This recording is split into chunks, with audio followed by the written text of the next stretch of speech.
ఈ ఆంధ్ర రాష్ట్రంలో కిలో బియ్యం ₹2 అంటే ఎవరు తర్వాత ఎన్ని చేసినా 10 పైసలకు ఇచ్చినా సరే మహానుభావుడు ఎన్టీ రామారావు గారిని గుర్తుపెట్టుకుంటారు.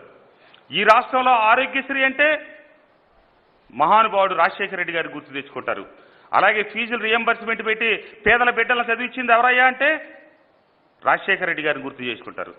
అలాగే పేదలకి లక్షలాది మంది పేదలకి ఇంటి పట్టాలు ఇచ్చి ఇళ్లు కట్టించాలని ఈ రాష్ట్రంలో ఎవరు అనుకున్నారు, ఎవరు చేస్తున్నారంటే జగన్మోహన్ రెడ్డి గారిని గుర్తు చేసుకుంటారు. ఇక చంద్రబాబు నాయుడు గారిని ఏం గుర్తు చేసుకోవాలయ్యా? అక్క చెల్లెలను మోసం చేశాడు, రైతన్నలను మోసం చేశాడు. ఇది తప్పితే నువ్వు చేసింది ఏమన్నా ఉందా? నిన్ను ఏది చెప్పుకోవాలన్నా రైతు రుణమాఫీ చేస్తానని బేషరతుగా చెప్పి రాగానే ఇంకొక మన జాతి రత్నం కుటుంబరావు గారిని కమిటీ వేసి ఎలా ఎగ్గొట్టాలా అని చూసినవాడి నువ్వు. ఆదివారం అని చూడకుండా 80% పెన్షన్లు ఒక్క రోజులో పూర్తి చేసిన ప్రభుత్వం ఈ జగన్మోహన్ రెడ్డి గారి ప్రభుత్వం అని చెప్పి నేను తెలియజేస్తా ఉన్నా.